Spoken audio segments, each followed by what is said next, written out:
चलिए आगे बढ़ते और बात कर लेते एक और बड़ी खबर की। राजधानी भोपाल से आपको बड़ी खबर बता रहे हैं, जहां बीजेपी कांग्रेस में रणनीति बदली है। कम मतदान के बाद रणनीति बदली, अगले चरणों में आक्रामक की बूथ पर तैयारी होगी। आपको बता दें कि बीजेपी बूथ स्तर की रोज मॉनिटरिंग करेगी, साथ ही बीजेपी स्थानीय नेताओं से फीडबैक भी लेने वाली है। पन्ना और अर्ध पन्ना प्रमुख सक्रिय होंगे और उसके साथ ही विधायक मंत्रियों को सक्रिय रहने के निर्देश दिए गए हैं। कांग्रेस बूथ यूनिट को निर्देश दिए गए हैं कि मतदान से पहले घर घर पहुंचने के निर्देश। महिला कांग्रेस और सेवा दल को सक्रिय करने की बात भी कही गई है, साथ ही यूथ कांग्रेस को भी सक्रिय करने की बात यहां पर की गई है। तो देखिए, दोनों ही पार्टियों की ओर से लगातार कोशिश की जा रही है कि अब तीसरे चरण में जब मतदान होगा तो ज्यादा से ज्यादा मध्य प्रदेश में वोटिंग प्रतिशत में इजाफा हो सके। चलिए इस खबर पर ज्यादा जानकारी के साथ में दुर्गेश का रुख कर लेते हैं।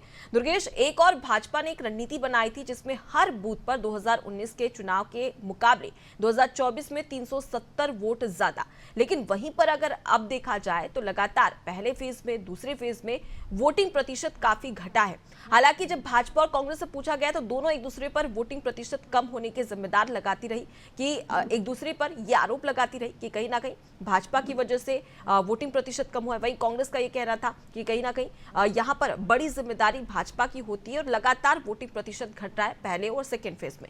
लेकिन अगर अब बात करें तीसरे फेज की, तो क्या लगता है कि ये जो कवायद की जा रही है भाजपा और कांग्रेस के द्वारा, उससे कहीं ना कहीं वोटिंग प्रतिशत में इजाफा हो सकता है? देखिए अनुपमा, जो मध्य प्रदेश का वोटर है इस चुनाव 2024 के लोकसभा चुनाव में अपनी दिलचस्पी नहीं दिखा रहा है।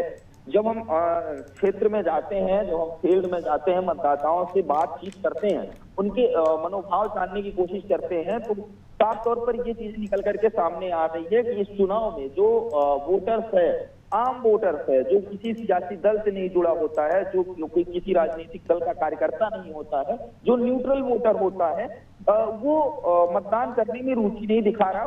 उसके पीछे सबसे बड़ी वजह ये है कि जिस प्रकार से ईवीएम से अविश्वसनीयता उठी है, ईवीएम से लोगों का विश्वास उठा है, उनका लोगों का मानना है कि हम वोट देते हैं, लेकिन वोट ईवीएम से कहीं ना कहीं छेड़छाड़ होती है। दूसरी चीज ये रही, मतदाताओं के मन में दूसरी चीज ये भी रही कि जो प्रत्याशियों की, भारतीय जनता पार्टी की जो स्थानीय सांसद के उम्मीदवार है, जो सिटिंग सांसद है, जो मौजूदा सांसद रहे, उनको फिर से सांसद का टिकट दे दिया गया।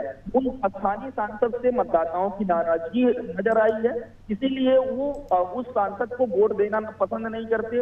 उनका मानना है कि सरकार बीजेपी के एक बार फिर से बनेगी, प्रधानमंत्री नरेंद्र मोदी फिर से होंगे, लेकिन हम स्थानीय सांसद को वोट नहीं देंगे। दो चीजें ये बहुत महत्वपूर्ण है अनुपमा। और उसके साथ ही जो अन्य चीजें थी, चाहे वो गर्मी का सीजन रहा हो, गर्मी का सीजन रहने के साथ ही क्योंकि 2 महीने मई और जून में जो शादियों का मुहूर्त है वो नहीं रहा, अप्रैल माह में ही मुहूर्त रहा, तो कहीं ना कहीं ज्यादा से ज्यादा लोगों के यहाँ शादियां, वैवाहिक कार्यक्रम थे, इसलिए भी मतदान ज्यादा प्रतिशत में नहीं हो सके। लेकिन अब जो तीसरा और चौथे चरण के जो मतदान होते हैं, 7 मई को होना है मतदान, उस तीसरे चरण के लिए उसमें जो प्रमुख राजनीतिक दल हैं, कांग्रेस हो, भारतीय जनता पार्टी हो, लगातार प्रयास कर रही है। उसके साथ ही निर्वाचन आयोग भी लगातार प्रयास कर रहा है।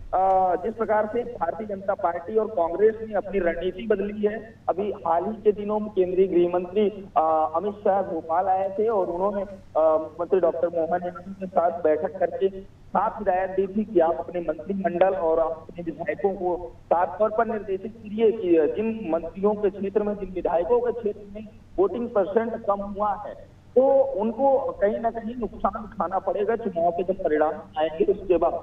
हालांकि उसके बाद मुख्यमंत्री डॉक्टर मोहन यादव, प्रदेश अध्यक्ष GD शर्मा ने सत्ता और संगठन दोनों को सख्त हिदायतें दी हैं कि आप लोग अपने अपने क्षेत्रों में बिल्कुल। तो सत्ता और संगठन को जो हिदायत दी है, अब उससे देखने वाली बात होगी कि क्या उस हिदायत का असर पड़ता है तीसरे चरण में और क्या वोटिंग प्रतिशत में इजाफा हो पाता है या नहीं। लौटूंगी आपके पास में दुर्गेश, आगे भी आपसे खबर पर अपडेट लेंगे। देखिए, बीजेपी कांग्रेस लगातार रणनीति बना रही है कि आखिर किस प्रकार से तीसरे फेज में वोटिंग प्रतिशत में इजाफा किया जा सके।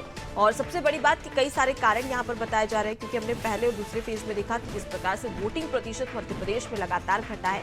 अब इसी की कवायद में दोनों पार्टियां नजर आ रही है। हालांकि निर्वाचन आयोग भी अपनी ओर से पूरी कोशिश कर रहा है कि तीसरे फेज में वोटिंग प्रतिशत में मध्य प्रदेश में इजाफा हो, लेकिन अब देखने वाली बात है कि भाजपा, कांग्रेस, उसके साथ ही चुनाव आयोग की ओर से किस प्रकार से लोगों को जागरूक किया जाता है और वोटिंग प्रतिशत में इजाफा किया जाता है।